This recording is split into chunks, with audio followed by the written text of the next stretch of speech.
अस्सलाम वालेकुम नाज़रीन, इमरान याकूब खान साहब और फैसल चौधरी साहब के साथ मैं हूं Samina Pasha. Programme viewpoint में आपको खुशामदीद कहती हूं। नाज़रीन, जैसा कि आप लोग जानते हैं कि आज सिंध के फ़ेज़ 2 का बल्दियाती इंतखाब का मरहला था, जिसमें कराची, हैदराबाद, ठट्ठा, बदीन, दादू और मुख्तलिफ अजला शामिल थे, जहाँ पे पोलिंग हुई और अब रिजल्ट्स भी आने का सिलसिला जारी है। अभी तक कोई ख़ास पिक्चर वाज़े नहीं हुई। मुख्तलिफ जगहों पर मुख्तलिफ जो सियासी जमातें हैं उनका पलड़ा कहीं पर भारी और कहीं पर हल्का आ रहा है। लेकिन आज की एक अहम खबर ये भी थी कि MQM पाकिस्तान ने बॉयकॉट किया था इस इलेक्शन का। टर्न आउट बड़ा कम रहा लोगों का, तो MQM का ये मानना है कि जी लोगों ने उनके बॉयकॉट की कॉल को जो है वो एक्सेप्ट करते हुए बाहर निकलने को पसंद नहीं किया, हक के राय दही इस्तेमाल नहीं किया, मुस्तरद किया इस इलेक्शन को। क्या वाकई ऐसा है? और जो पार्टीज़ ने हिस्सा लिया है वो कितनी मुतमईन रहीं आज के पोलिंग के सारे अमल से, और जो गिनती है वो जैसे जैसे सामने आएगी तो क्या मंजरनामा होगा, इसके हवाले से गुफ्तगू होगी। और साथ ही साथ जो ओवरऑल मुल्क की मजमूई सियासी सूरत हाल है, जिसमें एक दो अहम डेवलपमेंट्स अभी हुई हैं, जिसमें यह खबर आ रही है कि मंगल के रोज़ KP असेंबली को डिज़ोल्व किया जाएगा, उसकी समरी भेज दी जाएगी। इसी तरह से वज़ीर आला पंजाब के निगरान वज़ीर आला के लिए जो है एक मुशावरत हुई है इमरान खान साहब के साथ, चौधरी परवेज़ लाई साहब की। कौन से नाम सामने आए हैं वो भी आपको बताएंगे। इस्टेब्लिशमेंट के हवाले से इमरान खान साहब के जो मुख्तलिफ ख्यालात हैं, आज प्रोड्यूसर्स के साथ उन्होंने क्या गुफ्तगू में कहा है, उसके बारे में भी आज के प्रोग्राम में बात करेंगे। प्रोग्राम का आगाज़ करते हैं, लेकिन इससे पहले इमरान साहब कि मैं आपकी तरफ आऊँ और इस पर कुछ बातें हम सिंध के बल्दियाती इंतखाब के हवाले से मैं चाहती हूँ ज़रा एक लेटेस्ट अपडेट ले लें। और इस वक्त हमारे नुमाइंदे राशिद सिद्दीक हमारे साथ मौजूद है इंसाफ हाउस से, तो ज़रा पहले वहीं पर चलते हैं, ज़रा पूछते हैं कि वहाँ माहौल कैसा है, कोई खुशियों के शादियाने हैं या फिर कुछ अफसरदा लोग नज़र आ रहे हैं। राशिद, बताइएगा, अभी तक जो रिजल्ट्स आ रहे हैं उसके बाद जो कराची में PTI के लोग हैं, जो वहाँ पर आप इंसाफ हाउस में माहौल देख रहे हैं, वो क्या है? मुतमईन है कि इतने रिजल्ट्स आए हैं, और क्या PTI का पलड़ा भारी है या फिर नहीं है? देखिए, पाकिस्तान जो बल्दियाती इलेक्शन हुए हैं इसमें पाकिस्तान तहरीक इंसाफ का पलड़ा तो अब तक जो है वो भारी नज़र नहीं आता, और सबसे ज़्यादा जो है वो खुश इस वक्त पाकिस्तान पीपल्स पार्टी ही नज़र आती है। 246 यूनियन कौंसल्स थी जिन पर आज बल्दियाती इंतखाबात हुए हैं कराची में, और अब तक जो है वो इलेक्शन कमीशन के ज़रिए इस बात की तस्दीक करते हैं कि उनके पास जो नतीजे मौसूल हुए हैं वो तकरीबन 80 यूनियन कौंसल्स के हैं, जिसमें से अक्सरियत पाकिस्तान पीपल्स पार्टी की है। और अब से कुछ देर कबल जैसा कि हाफिज़ नईम अमीर जमात इस्लामी कराची ने ऐलान किया है कि इलेक्शन के नताइज जो है वो रुकना शुरू हो गए। उनकी जानिब से अपने कारकुनान को मुख्तलिफ पोलिंग स्टेशन पर धरना देने और वहाँ का घेराव करने का भी ऐलान कर दिया गया है। तो इसी तरह के मामलात पाकिस्तान तहरीक इंसाफ के जो इंसाफ हाउस है वहाँ पर भी मौजूद हैं। अली जैदी जो कि पाकिस्तान तहरीक इंसाफ सिंध के सदर हैं, वो अब से कुछ देर कबल ही जो है वो मुख्तलिफ मकामात का जहाँ पे प्रेसिडिंग अफसरान के दफातर थे वहाँ का विजिट करके यहाँ पर पहुँचे हैं, और जो यहाँ पर पाकिस्तान तहरीक इंसाफ की क़यादत है वो उनके साथ मुशावरत में मसरूफ़ हैं। लेकिन इस दौरान सबसे अहम तरीन डेवलपमेंट जो सामने आई है वो ये हुई है कि पाकिस्तान तहरीक इंसाफ ने जिस शख्स को अपना मेयर का उम्मीदवार यानी कि इमरान खान ने नामजद किया था, खुर्रमशेर जमान को,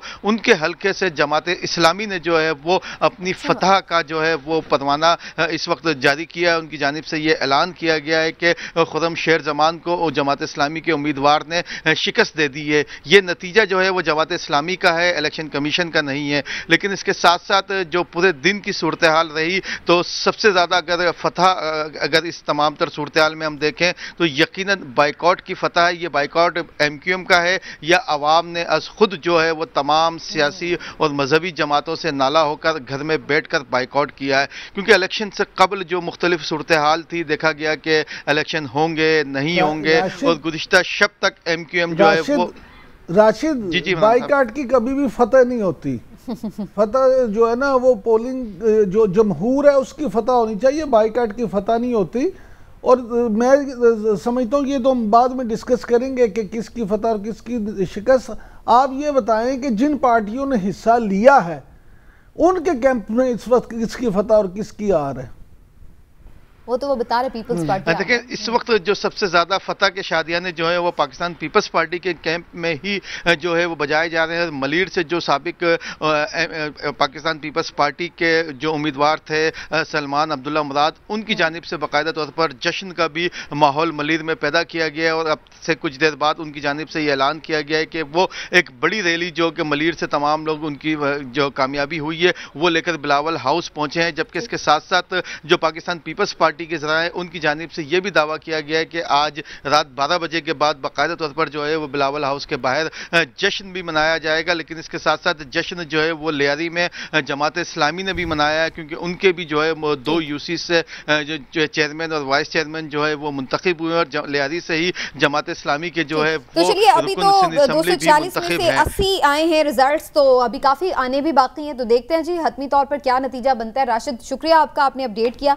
तो एक मिक्स सा हमें रुझान नजर आया। पीपल्स पार्टी का वैसे भी लियारी और मलीर में एक जाहिर है तगड़ा वोट बैंक है, तो लग रहा है कि वहां से वही कामयाब हो रहे हैं, लेकिन जो बाकी इलाके हैं वहां पर लोग उतने नहीं निकले और उसका फायदा या नुकसान क्या हुआ, इस पर बात करते हैं। इमरान साहब, आपको क्या नजर आ रहा है कि ये वजह जो लोगों का कम निकलना है, ये क्या ये जो एतमाद और अदम एतमाद की बातें थी उससे अवाम ने सिस्टम पे ही अदम एतमाद का इजहार कर दिया है कि सबसे ही मायूस हो गए, ये वजह आपको दिखाई दे रही है, या वैसे ही लोकल बॉडी पे लोगों ने इतना इंटरेस्ट नहीं लिया? नहीं समीना, सिस्टम पे तो नहीं आप कह सकते, लेकिन इतना ज़रूर है कि यहाँ ये पोजीशन है कि कराची में कल रात तक गुमगू की कैफियत थी, लोगों को ये यकीन नहीं था कि सुबह इलेक्शन हैं भी या नहीं, पहली बात। दूसरी बात जो हम आज ट्रांसमिशन में भी कर रहे थे कि कराची एक ऐसा शहर है जहाँ लोग वैसे भी लेट उठते हैं और ख़ास तौर पे संडे जो है उसमें तो ये होता है। तीसरी सबसे अहम बात ये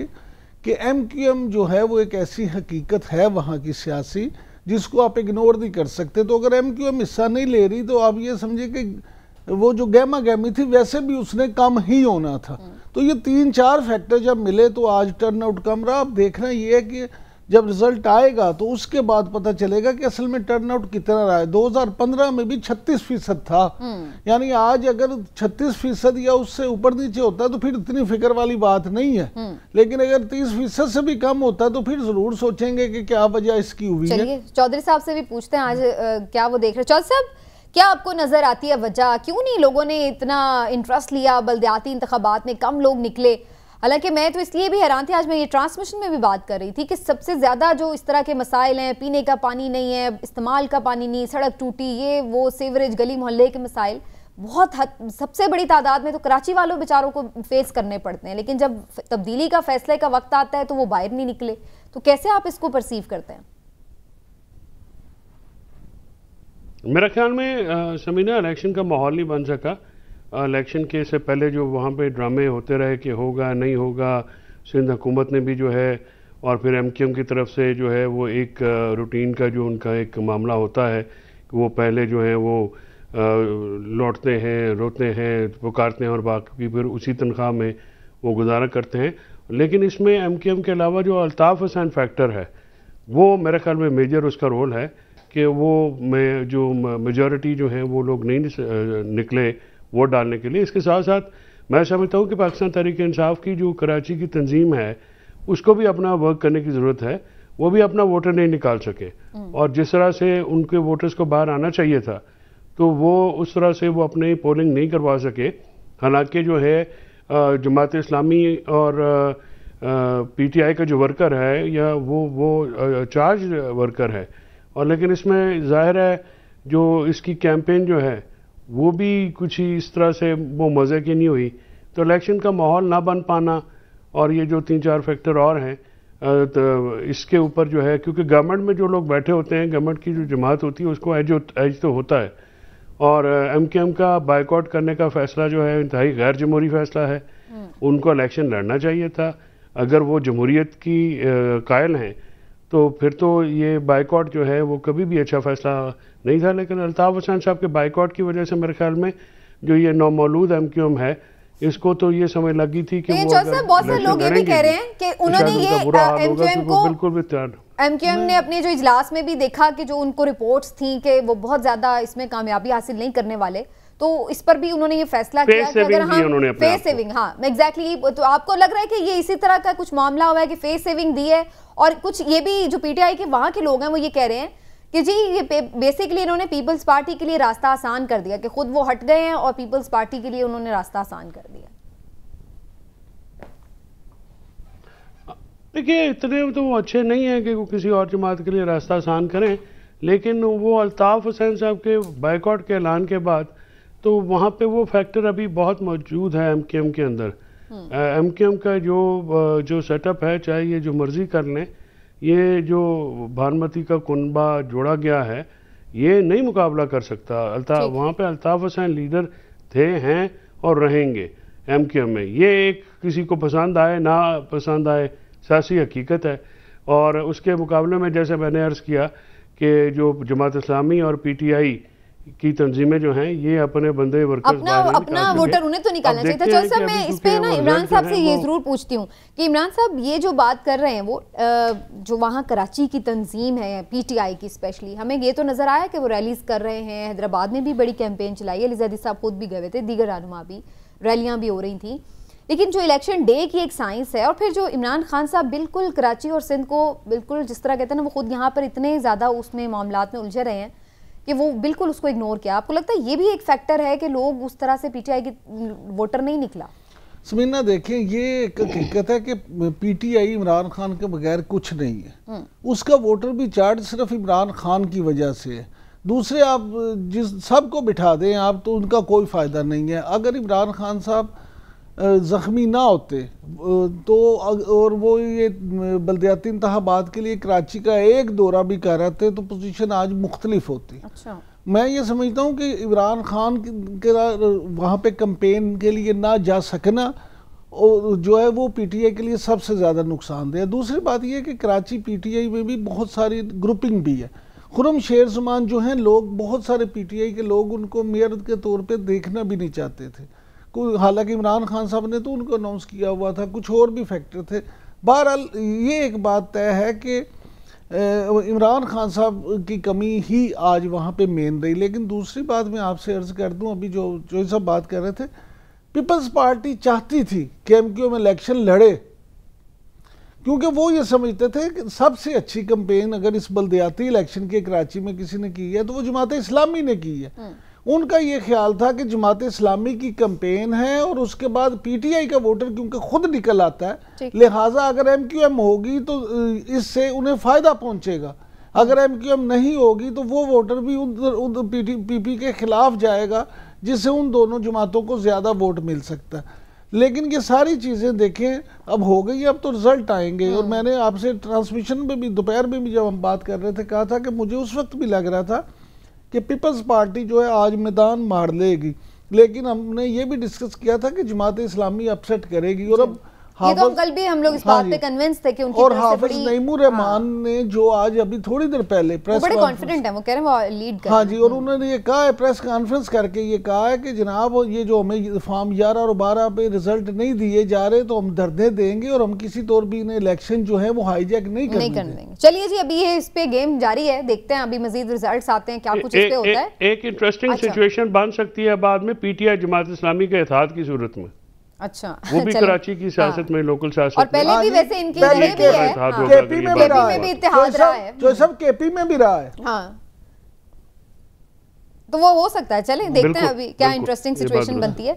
अच्छा जी, थोड़ा सा आगे आ जाते हैं, यहाँ पंजाब की बात कर लेते हैं। परवेज इलाही साहब की अभी जनाब मीटिंग हुई है इमरान खान साहब से और उन्होंने 3 नाम भी अनाउंस कर, और नाम जो उन्होंने दिए हैं वो नासिर खोसा साहब का, नसीर अहमद खान साहब और अहमद नवाज सुखेरा साहब के नाम जो हैं वो दिए जा रहे हैं। इमरान साहब ये सारे ऑलमोस्ट ब्यूरोक्रेट ही हैं मेरे ख्याल से, आपके ख्याल से ये नाम जो हैं PMNN के लिए काबिल कबूल हो सकते हैं? देखिए, पहली बात तो ये है कि चौधरी साहब ने आज वहाँ मीडिया से अभी बात करते हुए 2-3 बड़ी अहम बातें की हैं। एक तो ये कि उन्होंने इंदिया दे दिया है कि काफ लीग PTI में जम हो रही है। इस पे मैं अलग से वैसे आती हूँ, पहले मैंने कहा जरा इस पे बात कर लेते हैं। दूसरा, ये कोई भी नाम चौधरी साहब ने नहीं दिया। अच्छा, ये तीनों नाम इमरान खान साहब के, और उन्होंने इमरान खान साहब के नाम जो है उनसे ही मुत्तफिक हो के 100% तो सिर्फ एग्री करके उन्होंने सिर्फ ये बाहर आके अनाउंस जरूर किए। पहले नंबर पे नाम अनाउंस किया है उन्होंने अहमद नवाज सुखेरा साहब का, दूसरे नंबर पे नसीर अहमद खान साहब और तीसरे नंबर पे नासिर सईद खोसा। और मैं इसलिए भी आपको ये इतने इतमाद से कह रहा हूँ कि चौधरी साहब के नाम नहीं थे कि बाकायदा हमारे दोस्त हाफिज फरद साहब साथ खड़े थे चौधरी साहब से और वो उनको लुकमा दे रहे थे कि ये नाम है, ये नाम है, ये नाम है। चौधरी साहब को नाम याद भी नहीं थे। बहरहाल ये जो तीनों नाम इमरान खान साहब ने वाया चौधरी परवेज इलाही दिए हैं, मुझे ऐसे लगता है कि इन तीनों नामों में से अगर कोई कुरा निकला तो नासिर सईद खोसा साहब का निकल सकता है। वैसे तो ये तीनों ही बड़े सीनियर लोग हैं, लेकिन नासिर सईद खोसा साहब का मैं इसलिए कह रहा हूँ कि उन्होंने शरीफ बरादरान के साथ भी बहुत क्लोजली काम किया है और इमरान खान साहब की भी गुड बुक में है। ठीक, तो लिहाजा मुझे लगता है कि उनका हालांकि नाम उनका तीसरे नंबर पे है, लेकिन उनका कोटा ये निकल सकता है। ठीक, लेकिन अगर ये चीज हो गई कि चूंकि जी उधर से आए हैं तो हमने बस एक्सेप्ट ही नहीं करने, तो इस चक्कर में आपको तो नहीं लग रहा कि ये बात फिर इलेक्शन कमीशन की तरफ ही लेके जाएंगे? क्योंकि राना सनाउल्लाह साहब तो अभी नाम आने से पहले ये कह चुके हैं कि फैसला इलेक्शन कमीशन। चले, राना साहब तो बादशाह आदमी है, कुछ भी कह सकते हैं, लेकिन लेकिन ये ऑब्जेक्शनेबल नाम नहीं है, अच्छा नाम है। मुझे लगता है कि ये नाम जो है इनमें से हो सकती है बात। ठीक है, मैंने आपसे पहले भी कहा था, अब भी मैं कह रहा हूँ कि बिलवास्ता राब्ते हो भी चुके हैं। राइट, तो हो सकता है बिलवास्ता राब्तों के नतीजे में ही, क्योंकि पहले फवाद चौधरी साहब ने भी कहा था हम 2 नाम देंगे, तो हो सकता है इमरान याकूब साहब एक नाम चौधरी साहब का दिया गया है जी, नसीर अहमद खान जो हैं जी, वो उनका नाम है।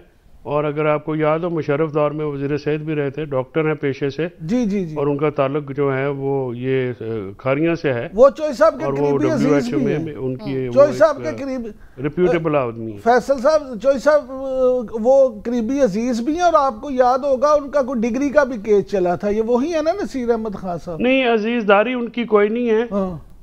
नहीं, वो अजीजदारी उनकी नहीं है, वो गुजर बरादरी से ताल्लुक़ रखते हैं, चौधरी साहब जट बरादरी से ताल्लुक़ रखते हैं, लेकिन वो पुराने जो हैं वो उस सेटअप में जो है साथ काम किया हुआ है मुशर्रफ साहब के दौर, ठीक है, तो वो एक अच्छे उनके साथ ताल्लुक़ है। चलें देखते हैं, ये इंटरेस्टिंग सिचुएशन है। लेकिन इसमें एक जो अभी हम बात कर रहे थे कि जो जम होने वाली बात है, पहले मैं चौधरी साहब का इस पे पॉइंट ऑफ व्यू लूंगी। चौधरी साहब, आज जो गुफ्तगू की परवेज लाई साहब ने, ऐसा लग रहा है कि वो थोड़ा इस तरफ माइल दिखाई दे रहे हैं कि जैसे खान साहब ने भी कल इंटरव्यू में कहा था कि आगे चलकर काफ लीग पीटीआई में शामिल हो सकती है, तो आपको लग रहा है कि मामला इस तरफ बढ़ता है नजर आ रहा है?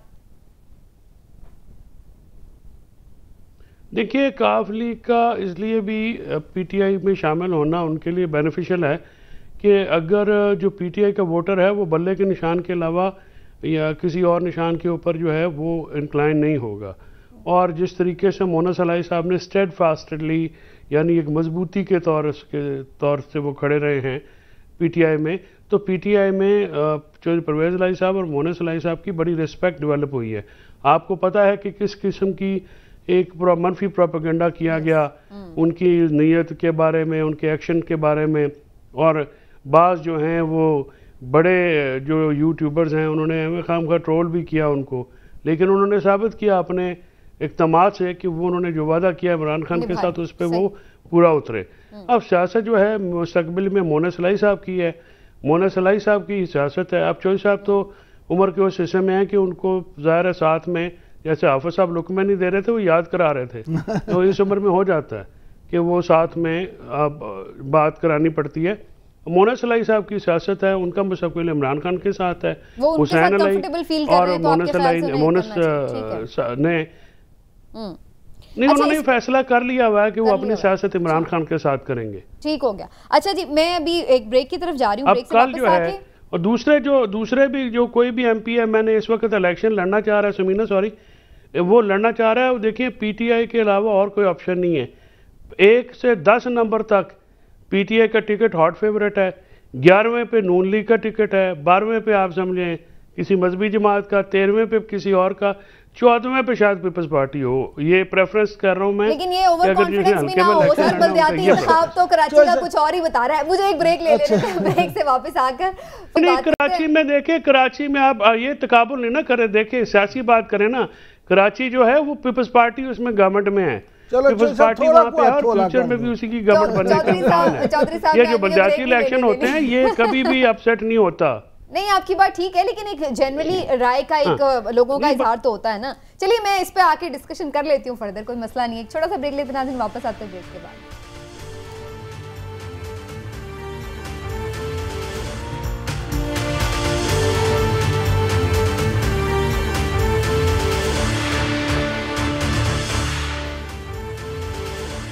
वेलकम बैक जी। वज़ीर आला पंजाब चौधरी परवेज लाई कहते हैं कि कल इस बारे में अपनी फैसला करेंगे कि वो पीटीआई में शामिल हो रहे हैं या नहीं हो रहे, और चौधरी साहब इस पे राय दे चुके हैं। इमरान साहब से बात करते हैं। इमरान साहब, आप समझते हैं कि ये चौधरी साहब के लिए भी बेहतर है, क्योंकि चौधरी शुजात के नाम पर वैसे भी काफ़ी लीग रजिस्टर्ड है इलेक्शन कमीशन में, तो इलेक्शन जो निशान है इंतखाबी वो भी उन्हीं का ही है। अब इनकी राहें फिर उसका मतलब उनसे बिल्कुल जुदा हो जाएंगी अगर इस तरह से कुछ फैसला होता है। इनकी सियासी राहें उनसे जुदा हो चुकी हैं, अब ये हो नहीं जाएंगी। और जहाँ तक ताल्लुक ज़म होने का, तो देखें ऑलमोस्ट आज उन्होंने ये ऐलान कर दिया। सिर्फ उन्होंने इतना कहा कि कल उन्होंने अपने घर पे जो उनके करीबी लोग हैं, जो MPs हैं, MNAs हैं और जो साथी हैं, उनको मुशावरती इजलास के लिए बुलाया, उनसे वो करेंगे। लेकिन उन्होंने ये भी कहा है कि मुन सिलाई का भी यही ख्याल है कि हमें ज़म हो जाना चाहिए। जब उनसे सवाल ये पूछा गया तो उन्होंने कहा है कि खान साहब ने हमसे कहा है और मुन सिलाई का भी यही ख्याल है। तो देखें मुन सिलाई जो हैं चौधरी परवेज़ इलाही साहब, उनके फैसलों को, उनकी राय को बड़ी अहमियत देते हैं। और आपको याद होगा मुन सिलाई उनकी मरियम नवाज है। नहीं, मरियम नवाज की तो बात छोड़ें, आपको याद होगा कि जिस वक्त चौधरी साहब हुए थे तो उन्होंने उस वक्त भी कहा था कि क्रेडिट सारा मुनिस को जाता है जो उसने मुझे पकड़ के रखा है। तो उनकी बात सुन रहे हैं, उनकी बात वो सुन रहे हैं। मुझे इसमें इस लिहाज से भी फायदा हो सकता है कि आगे के लिए भी वो सोच रहे हों कि दोबारा से उन्हें, अगर वो PTI का हिस्सा होते हैं तो दोबारा भी चीफ मिनिस्टर के लिए अगर नामजद होंगे तो PTI वालों को इतना इतराज नहीं होगा क्योंकि वो उसका पार्ट होंगे। अच्छा समीना, मैं ना फैसल चौधरी साहब, जो हमारे फैसल चौधरी साहब हैं, उनकी इस बात से मुत्तफिक हूँ कि अब चौधरी साहब को अपने से ज्यादा मुन सिलाई की सियासत की फिक्र है। और मुन सिलाई साहब, आपको अगर याद हो कि मुनस और हुसैन इलाही दोनों ये ट्वीट करके कह चुके हैं कि हमारी अगली सियासत जो है वो इमरान खान के साथ है। तो मामला ये है कि वो ये देखते हैं, देखिए काफ लीग जो है ना, चौधरी साहब, चौधरी शुजात हो या चौधरी परवेज़ इलाही हो, वो बड़ी उन्होंने सियासत बड़ी की है रख रखाव वाली।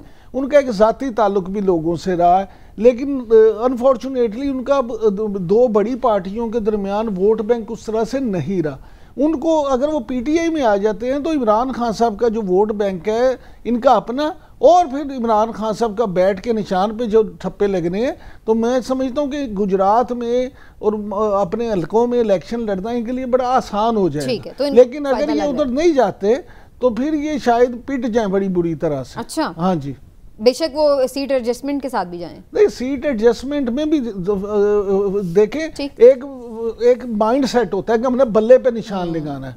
अब जब बल्ला नहीं आएगा तो फिर निशान का जो मसला है वो हल हो जाएगा। चलें जी, ठीक है जी, देखते हैं वो फाइनल क्या फैसला करते हैं। करीने कयास तो यही है कि वो शामिल हो जाएंगे। मंगल के रोज KP असेंबली भी तहलील होने जा रही है, इस पे क्या कोई इख्तिलाफ भी था? चौधरी साहब के कुछ महमूद खान साहब, परवेज़ खटक साहब ये समझते थे कि जुम्मे को होनी चाहिए, और कुछ लोगों का तो इवन ये ख्याल था कि जो एतमाद का वोट लेने का मामला है शहबाज शरीफ साहब का, पहले वो हल हो, बाद में KP असेंबली डिसॉल्व हो। आपके ख्याल से कौन सी जो राय थी वो ज्यादा बेहतर हो सकती थी? नहीं, बात यह है कि इस वक्त अगर असेंबली को डिले करे, ये ज़ाहिर है मुख्तलिफ ख्यालात तो आते हैं महमूद खान साहब, परवेज़ खटक साहब, क्योंकि वो KP के हालात समझते हैं।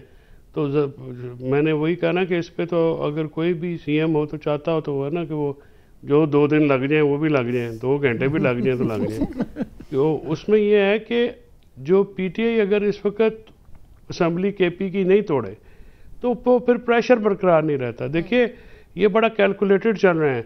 आज 24 घंटे हो गए हैं इसको, अब मैक्सिमम जो है वो असेंबली को डिज़ोल्व होने के बाद 90 डेज़ का टाइम पीरियड तो शुरू हो गया है। अब जो है वो 3 डेज़ के अंदर अंदर, मतलब तीसरा दिन, कल अगर वो नहीं डिसाइड करते निगरान वज़राए का नून वाले, तो नाम जो हैं ये परसों इलेक्शन कमीशन को चले जाएंगे। बिल्कुल, अब वो प्रोसेस शुरू हो गया। और वही नाम जो हैं 2-2 नाम जाएंगे। हाँ, वो वही नामों में से इलेक्शन कमीशन ने किसी एक को लगा देना है। इसी तरह KP में उनका ख्याल था कि जो एतमाद का वोट हो जाए तो उस पर ले जाए, तो फिर लेकिन वो इतना लिंगर ऑन करना, फिर वो दोनों के आपस में जो है उससे फिर इलेक्शन डिले होने का भी खतरा है। तो इसलिए उन्होंने ये फैसला किया है कि मंगल के रोज़ आप दें तो मैक्सिमम जुमेरात तक जो है वो डिज़ोल्व हो जाएगी, और उसके बाद जो है बाकी फॉर्मेलिटी पूरी करते हुए तकरीबन अगले मंडे तक या उस वक्त भी मामला तय हो जाएंगे। और मीनवाइल जो है, ठीक है, चलिए अब KP असेंबली मंगल को कर लीजिएगा, ठीक है, और फिर साइमल्टेनियसली दोनों सूबों के जो मामला हैं वो एक साथ आगे चलते जाएंगे। लेकिन इमरान साहब, जो मुख्तलिफ लोगों से बातचीत इमरान खान साहब की जारी रहती है, उसमें इस्टेब्लिशमेंट के हवाले से ज़ाहिर है वो बात होती रहती है। अब उन्होंने जो इसमें आज भी उनकी जो मुलाकात हुई उसमें उन्होंने 2-3 बड़ी इंपॉर्टेंट बातें की हैं। तो एक उन्होंने ये भी बात की है कि एक तो फिर से उन्होंने ये मुतालबा दोहराया है कि जी आर्मी चीफ जो है वो शफाफ इंतखाबात करवाएं, और दूसरा उन्होंने ये भी कहा है कि अगर वफाक और पंजाब में अक्सरियत ना मिली तो मुज़ाहमत करेंगे। तो इससे क्या आपको लग रहा है कि फिर नई जो इस्टेब्लिशमेंट है उसको भी अंडर प्रेशर ला रहे हैं इमरान खान साहब? इमरान खान साहब बस ये चाहते हैं कि सारे मर जान थे वो वज़ीर आज़म बन जाए। मुझे अब ये सारे मर जाएंगे तो नहीं बन सकेंगे, वोट भी किसी ने उनके महाल देखिए ये कैसा मासूमाना मुतालबा है उनका। एक तरफ वो कहते हैं एस्टेब्लिशमेंट सियासत से दूर रहे, दूसरी तरफ वो खुद आर्मी चीफ से मुतालबा करते हैं कि आप आज़ादाना मुनसिफाना इलेक्शन कराएं। भाई आर्मी चीफ का क्या काम है इलेक्शन करवाने से? आप जब एक मुतालबा कर रहे हैं उनके दूर रहने का तो इमरान साहब खुद आदा ना आ जाए ਉਹਨਾਂ ਦਾ ਨਹੀਂ ਤੇ ਹੋਰ ਕਿਹਦਾ ਕੰਮ ਹੈ? ਇਸ ਮੁਲਕ ਵਿੱਚ ਕਿਸੇ ਹੋਰ ਦਾ ਕੋਈ ਕੰਮ ਨਹੀਂ, ਉਹਨਾਂ ਨੇ ਕਰਾਣੇ ਨੇ ਜੋ ਕੁਝ ਕਰਾਣਾ। ਚੋਈ ਸਾਹਿਬ ਆਪਣੀ ਮਰਜ਼ੀ ਨਾਲ ਤੇ ਨਾ ਕਰਾਓ ਕਿ ਤੁਹਾਡਾ ਦਿਲ करे तो को वो करा दो, ਤੁਹਾਡਾ दिल करे तो को बाज आ जाओ। भाई ऐसे तो नहीं होता। दूसरी बात ये नहीं, वो उनका बड़ा रोल है सर, वो रोल रहेगा, वो रोल ऐसे नहीं बातों से थोड़ी पीछे होना। चौधरी साहब देखिए रोल जो है ना वो मैं भी मानता हूं कि है उनका और रहेगा। आज भी उन्होंने कहा एस्टैब्लिशमेंट एक हकीकत है, उन्होंने भी ये कहा, लेकिन वो खुद फिर उनके ज़हन में कभी आता है कि वो रहना चाहिए, कभी आ जाता है नहीं रहना चाहिए। भाई एक किधर खलो भी जाओ। अच्छा प्रिंसिपल स्टैंड इसका मतलब है आपका कोई नहीं है, एक प्रिंसिपल स्टैंड ले लें, उस पर कायम रहें। वो जफर इकबाल का शेर है ना कि झूठ बोला है जफर अगर तो उस पर कायम भी रहो जफर, आदमी को साहिब किरदार होना चाहिए। तो अदम का नहीं है मेरे ख्याल से, नहीं जफर का, जफर इकबाल से। लेकिन वो आपने ये कैसे कह लिया वो झूठ बोल रहे हैं? मैं झूठ नहीं कह रहा, ओहो मैंने तो वैसे उसका झूठ का नहीं कहा। मैं ये कह रहा हूँ कि आप एक अपना मौक़िफ़ बना लें, फिर उसको कहें, या तो आप आर्मी चीफ से कहें कि जी आप ही हैं, हम मानते हैं आपका रोल और आपकी मेहरबानी, आप रोल में आए हमारे साथ और ये करें, या फिर आपसे उनसे कहें कि नहीं नहीं मुझे रोल बिल्कुल नहीं चाहिए, आपको न्यूट्रल ही रहना चाहिए। इलेक्शन कमीशन जो है जिसकी आइन के तहत क्या कहना चाहते हैं खान साहब, क्यों कंफ्यूज हो रहे हैं इमरान याकूब साहब? कुछ आप ही क्लैरिफाई कर दें, मतलब क्या उनका कहने का? उनका मतलब बड़ा सीधा सा है। उनका ये कहने का मतलब है कि जो तमाम इदारे हैं बशमूल फौज, वो जो फेयर एंड फ्री इलेक्शंस हैं उनको ये इंश्योर करें, क्योंकि फ्री एंड फेयर इलेक्शन होना जो है वही जो है मुल्क की जो है वो फ्यूचर का, बेटर फ्यूचर का, मुल्क में एक स्टेबिलिटी का ज़ामिन हो सकता है। और इसके लिए हर कोई उसी को अपना किरदार अदा करना पड़े। अदरवाइज़ जो है अगर इलेक्शंस ना हुए तो उनका ये मतलब है, उनका कहने का मतलब ये है कि अगर मेजॉरिटी नहीं मिली उनको तो फिर वो उन्होंने ये कोई पहली दफ़ा थोड़ी कहा, वो पहले भी कहते रहे हैं कि फिर वो उस हुकूमत को नहीं लेंगे।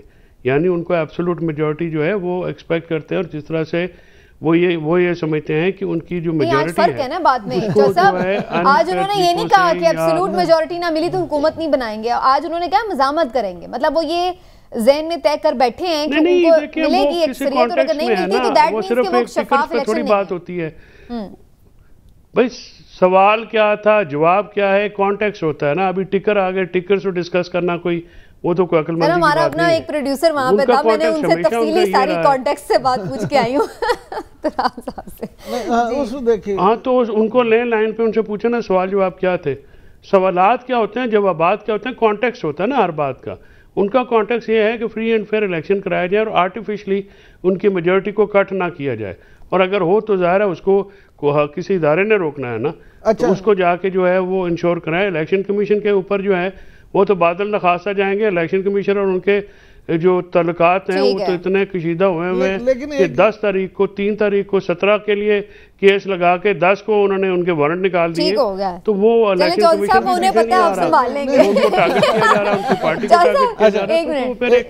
लेकिन एक इसमें बड़ी अहम बात है। बात ये है कि देखें, आप उम्मीद करें, हम सब ये गुमान रखें कि अल्लाह करे कि इस मुल्क में अब आइंदा होने वाले इलेक्शन बिल्कुल फेयर एंड फ्री हों।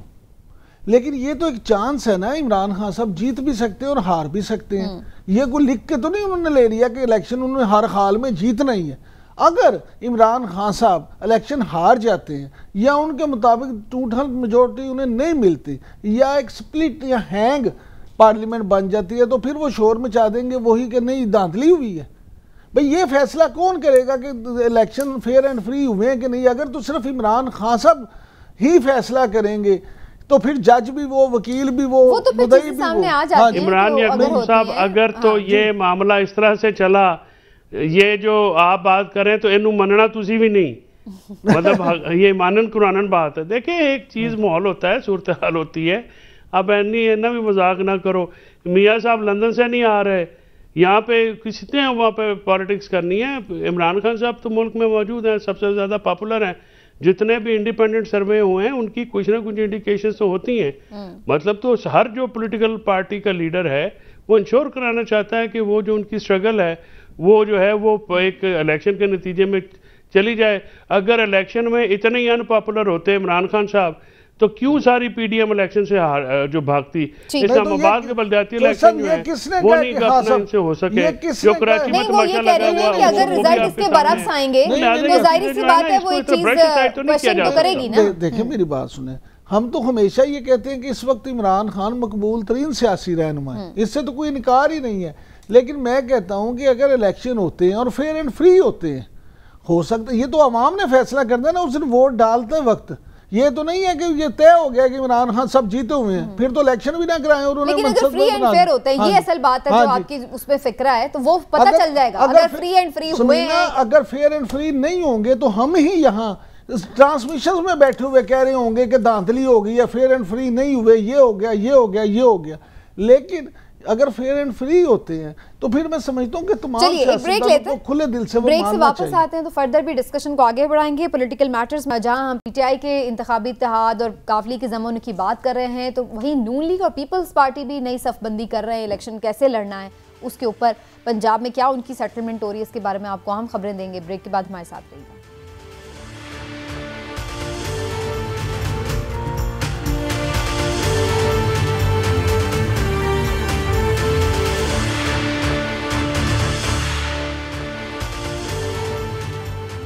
नून लीग और पीपल्स पार्टी भी पंजाब में इत्तेहाद बनाने की कोशिश कर रही हैं। तो इमरान साहब, आपको लग रहा है कि नून लीग पीपल्स पार्टी को पंजाब में एक अच्छी स्पेस देगी? अब उन्होंने काफ़ी सबक सीख लिया है कि पीपल्स पार्टी की वजह से हमें नुकसान हुआ है। समीना, अगर मैं आपसे ये कहूँ कि नून लीग की अक्सरियत पीपल्स पार्टी को स्पेस देने की हक में ही नहीं थी डे वन से, तो फिर आप इस पे यकीन ये बात हो सकती है। मैं आपकी बात से पहले दिन से मुस्लिम लीग नून की अक्सरियत इस बात के खिलाफ थी कि नून लीग जो है पीपल्स पार्टी को इतनी स्पेस दे, क्योंकि वो ये समझते हैं, और अब भी आप देखेंगी मुस्लिम लीग नून और पीपल्स पार्टी का एक प्लेटफॉर्म पे इलेक्शन लड़ना मुश्किल नहीं, तकरीबन नामुमकिन है। ये ज़रूर हो सकता है कि चंद सीटों पे जहाँ के पीपल्स पार्टी का उम्मीदवार बहुत स्ट्रॉन्ग हो और मुस्लिम लीग के उम्मीदवार की वजह से ये हो रहा हो कि वो हार जाएगा, सीट एडजस्टमेंट हो जाए, या मुस्लिम लीग नून का कोई उम्मीदवार ऐसा हो तो पीपल्स पार्टी कर ले। अदरवाइज ये एक दूसरे के खिलाफ ही इलेक्शन लड़ेंगे, एक दूसरे के साथ इलेक्शन नहीं लड़ेंगे। उसकी बुनियादी वजह यह है कि देखें, मुस्लिम लीग नून के बहुत सारे जो हैं लोग वो ये समझते हैं कि अगर हमने पीपल्स पार्टी को स्पेस दी तो हमें नुकसान है, क्योंकि वो ये समझते हैं कि मुस्लिम लीग नून जो है वो मजबूत है पीपल्स पार्टी से, और पीपल्स पार्टी तो 7-8 सीटों से ज़्यादा जीत नहीं सकती। अब पीटीआई ने जिस तरह से पंजाब में पेनिट्रेशन की है और पंजाब में जो इस वक्त मौजूदा सूरत हाल है उसमें तो देखें मुस्लिम लीग नून को खुद अपनी सीटें जितनी उन्होंने जीती हुई है वो बचाना को आसान काम नहीं है, उतनी सीटें जीतना। लेकिन इस वक्त तो ऐसे ही लग रहा है वो सारे फैसले अपने जरदारी साहब के हाथ में ही सौंप के बैठे हुए हैं। नहीं, आप देखेंगी कि आज आगे चेंज होता जाएगा। देखिए ना, आज अब एक ये भी इतला थी कि जरदारी साहब की और वजीर आजम मियां शहबाज शरीफ साहब की मुलाकात होगी। पहले ये कहा जा रहा था वो मिलने जाएंगे, फिर उन्होंने कहा मियां शहबाज शरीफ नवाज शरीफ की हिदायत पे बिलावल हाउस जाके मिलेंगे, लेकिन अभी तक वो मुलाकात नहीं हुई। वो तो हो ही जाएगी। नहीं भाई, मुलाकातें 10 होंगी, लेकिन असल में यही फैसला होना है उस मुलाकात में अगले आगे करना क्या है इलेक्शन के इंतखाबी इत्तेहाद पे। ठीक हो गया, लेकिन चौधरी साहब आपका क्या ख्याल है, क्या इनको इसी तरह हम इकट्ठे ही देखेंगे? क्योंकि वोट दोनों जगह पर उन्होंने इमरान खान के खिलाफ ही लेने हैं, भले वो सिंध में हो भले वो पंजाब में हो, तो हर जगह उन्हें पता है कि खान के खिलाफ ही वोट लड़ना है। इसमें जो मुलाकात शाम को होनी थी इमरान याकूब साहब, उसमें तो जो निगरान सेटअप है उसकी उनके मामलात आपस में तय होने थे और उन्होंने उस पर डिस्कशन करनी थी। अब वो उसमें क्या होता है फर्दर अभी पता चलेगा। मेरा ख्याल में पीपल्स पार्टी की डिमांड बहुत ज़्यादा है, अपने हिस्से जो अपना उनकी जिसामत है जिससे से वो ज़्यादा मांग रहे हैं, और इस पर वो शायद नून लीग एग्री ना करे। लेकिन नून लीग की जो सिचुएशन इस वक्त लग रही है मुझे, वो बारगेन की पोजीशन में नहीं है, और उनको अपने इत्तेहादियों के जो उन्होंने, मैंने हमेशा आपको मेंटेन यहाँ पे किया, अपनी राय में आपके साथ यही शेयर की है कि आसिफ जरदारी साहब जो है ना, उन्होंने हाईजैक कर लिया नून लीग, और वो नून लीग जो है वो बिल्कुल अपने, उनकी जो पॉलिटिकल सोच है वो बिल्कुल कहीं नज़र नहीं आती। इसी वजह से आज एक्सप्रेस ट्रिब्यून ने एक स्टोरी भी की है कि उसमें जो लंदन में ये मीटिंग हुई है, तो उसमें उन्होंने ये कहा है कि जो एक्सटर्नल फैक्टर्स हैं, यानी इस्टेब्लिशमेंट और आसिफ जरदारी, इनके ऊपर डिपेंड करने से बहुत नुकसान हुआ है, और अगर इस पर डिपेंडेंस कायम रही तो मज़ीद नुकसान होगा। तो नवाज शरीफ साहब जो हैं पॉलिटिकली, क्योंकि वो हमेशा फैसले लेते हैं, लेकिन ये सारा काम जिस तरह से नून लीग कर रही है, मुझे तो नहीं लगता कि ये अलग इलेक्शन लड़ेंगे। मुझे लगता है कि ये इकट्ठे इलेक्शन लड़ेंगे, और लेकिन ये इलेक्शन में अगर नवाज शरीफ नहीं होंगे तो ये इकट्ठे लड़े, अलग लड़ें, जो भी लड़ें, इसका कोई फ़ायदा तो नज़र नहीं आता। अगर सिंध में हो जाती है जनरल इलेक्शन, पूरे मुल्क में कॉल अगर फोर्स हो जाता है, इमरान खान साहब की जो हिकमत अमली है, फिर इनकी जो हिकमत अमली डिफरेंट होगी। लेकिन मौजूदा सूरत हाल में KP में, पंजाब में, तो वो मुझे लगता है कि वो मिलकर इलेक्शन लड़ेंगे, मिलकर लड़ेंगे। ठीक हो गया। लेकिन इमरान साहब, इससे आपको लगता है कि नवाज शरीफ साहब के आने से वो फिर कमान संभालेंगे और फैसले फिर वो करेंगे, बजाय इसके कि वो जरदारी साहब की राय को जो है वो इम्पोर्टेंस? आपको ये किसने कहा कि पहले वो फैसले नहीं कर रहे? आज जिस एक्सटर्नल फैक्टर की बात अभी फैसल चोई साहब कह रहे थे, मैं आपकी इतला के लिए अर्ज कर रहा हूँ कि जरदारी साहब के फैसलों में असरअंदाज होने का फैसला भी मियाँ नवाज शरीफ साहब का। मियाँ नवाज शरीफ साहब जो हैं ये सिर्फ मियाँ शहबाज शरीफ या किसी और का फैसला नहीं था। मुस्लिम लीग नून में कोई भी फैसला और कोई भी काम मियाँ नवाज शरीफ साहब की मर्जी के बगैर नहीं होता। अब भी फैसले वहीं से होते रहे हैं फाइनल। लेकिन ये चोई साहब की बात ठीक है कि अगर जनरल इलेक्शन हुए पूरे मुल्क के तो स्ट्रेटेजी मुख्तलिफ होगी, अगर पंजाब और KP में हुए तो मुख्तलिफ। लेकिन मैं फिर अपनी बात पे, लेकिन इस बात का भी तो फैसला इन दोनों ने ही मिलके करना है ना, कि जनरल इलेक्शन इकट्ठे करवा लें या फिर दो जगहों पे पहले। लेकिन मैं आपको ये बता दूं कि इलेक्शन अलग अलग लड़ेंगे और फिर बाद में फिर इकट्ठे हो जाएंगे। अच्छा, यानी इलेक्शन अलग अलग लड़के बाद में इकट्ठे हुकूमत बनाएं या कुछ ऑपोजिशन बनाएं, जो भी। जी जी। लेकिन अगर देखें ना इमरान साहब, इस वक्त नवाज शरीफ साहब नहीं आते, देखें फैसला लेने का दिन तो यही है ना। हाँ जी। ये मैक्सिमम एक अगले तो हफ्ता, ये हफ्ता जो है रवा, ये हफ्ता जो अगला आने वाला है, यही डिसाइसिव वीक है। क्योंकि अगर इसमें जो भी मामलात होने हैं, क्योंकि उसके बाद तो पार्लिमानी बोर्ड बैठ के टिकटों की तकसीम और वो एक बड़ा तो काम शुरू हो जाता है, फिर कैंपेन शुरू हो जाती है। अगर नहीं वो तो डेफिनेट, वो तो तैयार है ना कि पीटीआई जो है वो तो 5-8 महीनों से इलेक्शन मोड में है, बिल्कुल है। और उनके, मैं ये भी बता दूं कि उनके जो हल्के कमजोर हैं उसके ऊपर वो जो डिवीजनल सतह के, उन्होंने इस बार जो टिकटों की तकसीम है डिवीजन की हद तक जाके डिटेल से वो कर रहे हैं। उनका होमवर्क जो है PTI का इलेक्शन के सिलसिले में बाकी जमातों से बहुत आगे है, और वो तकरीबन जो 5-6 महीने 8 महीने से जो वो इलेक्शन मोड में लगे हुए हैं, उन्होंने इस एस्पेक्ट के ऊपर बड़ा गौर किया। और उनका होमवर्क जो है वो आप देखिएगा कि आने वाले वक्तों में उनका जो इसमें एज ए पार्टी परफॉर्मेंस होगी वो बेहतर होगी बाकी। और 2018 में जो गलतियां हुई हैं वो इस बार नहीं होंगी उनके में। अच्छा, वैसे हमेशा ही खान साहब बाद में कहते हैं टिकटों की तकसीम में गलती है। लेकिन अगर मियां नवाज शरीफ नहीं आएंगे तो नाकाबिले तराफी नुकसान उनकी नहीं, इसीलिए इस बार जो टिकटों की तकसीम जो है ना, उसका मैकेनिज्म बड़ा दिलचस्प किया है PTI ने। अच्छा, चलिए इस पे हम फिर तफसीली बात भी करेंगे। अभी प्रोग्राम का वक्त भी खत्म हो रहा है, लेकिन एक बड़ा इंपॉर्टेंट इशू है जिसके ऊपर हमें अपने नाज़रीन से बात करनी है, और वो ये है कि एक दफ़ा फिर से पोलियो की वैक्सीन की जो मुहिम है वो स्टार्ट हो रही है मुल्क भर में, और 16 से 20 जनवरी तक ये जारी रहेगी।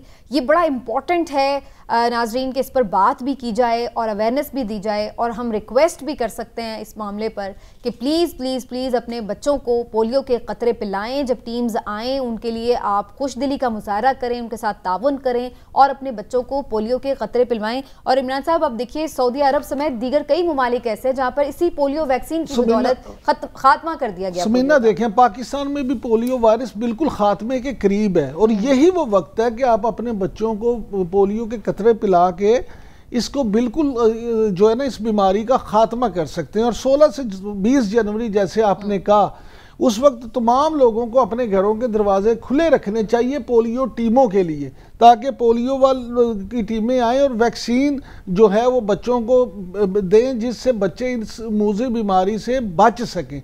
और ये हम सब का फ़र्ज़ है, क्योंकि फ़ैसला हमें आज ही करना है अगर कल बच्चे ने चलना है। बिल्कुल ठीक। और इमरान साहब, इस पर ख़ास तौर पर ये बात बड़ी इंपॉर्टेंट है यहाँ पे मेंशन करना कि बहुत सारे लोग इसके बारे में फेक किस्म की प्रोपेगेंडा भी करते हैं कि ये किसी हवाले से भी कि जनाब ये सेफ़ नहीं है पोलियो के कतरे, और बड़े इस किस्म की बातें करते हैं। तो इस प्रोपेगेंडे पे, इन अफवाहों पे बिल्कुल कान ना धरे। और जो ख़ास तौर पे उलमाए कराम है, तो उनकी भी बहुत सारे इसके ऊपर जो हैं वो बयानात आ चुके हैं, जिसमें वो बड़ी क्लैरिटी से बता चुके हैं कि ये बड़ा ज़रूरी है, क्योंकि बच्चा अल्लाह ताला की अमानत है आपके पास और आपको इसकी हिफाजत करनी है, और हिफाजत के लिए ये ज़रूरी है कि आप उसको बीमारियों से निजात भी दिलाएं। तो चलिए जी, इसी मैसेज के साथ आज के प्रोग्राम से आपसे इजाज़त चाहेंगे। इंशाल्लाह फिर कल आपसे मुलाकात होगी। अपना ख्याल रखिए। अल्लाह हाफ़िज़।